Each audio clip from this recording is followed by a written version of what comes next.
If every country were to put itself first, the law of the jungle would return. China's Foreign Minister Wang Yi said on Friday in response to a question from CNN's Stephen Jiang about U.S. President Donald Trump's America First policy.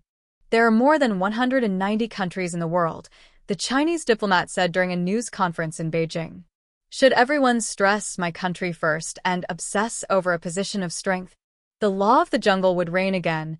Smaller and weaker countries would bear the brunt first, and international norms and order would take a body blow, he added.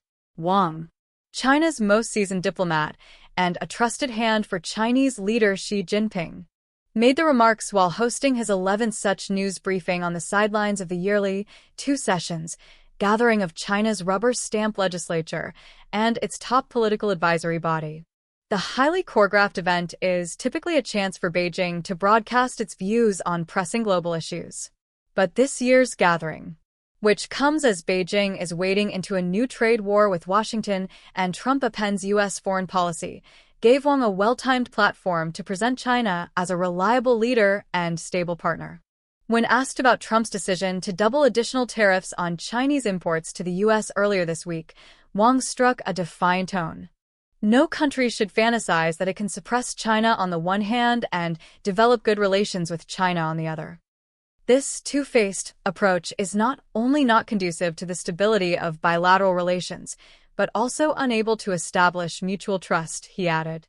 A big country should honor its international obligations and fulfill its due responsibilities.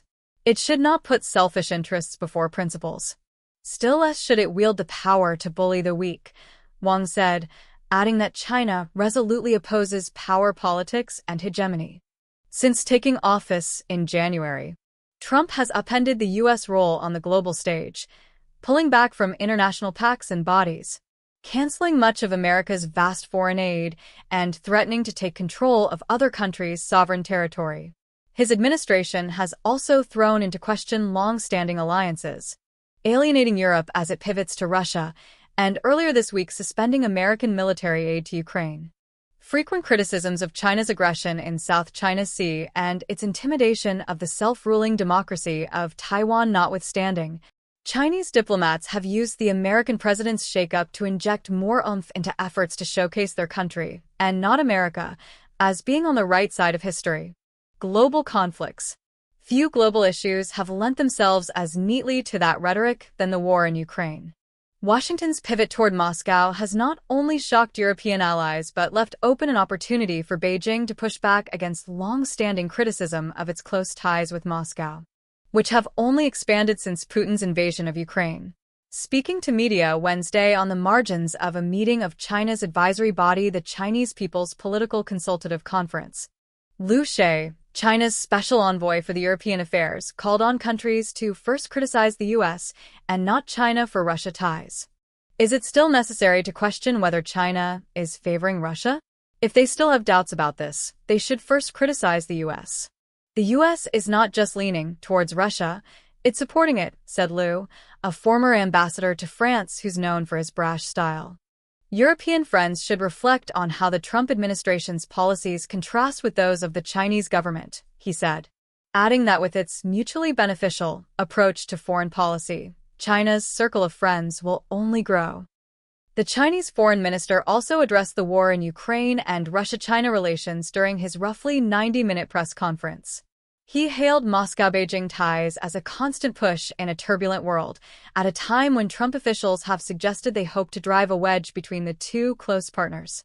When asked how Beijing could factor into efforts toward peace in Ukraine, which so far have appeared to be largely driven by Washington and Moscow and bypassing Europe and Ukraine, Wang reiterated China's claim that it holds an objective and impartial stance on the conflict and said it welcomes and supports all efforts for peace.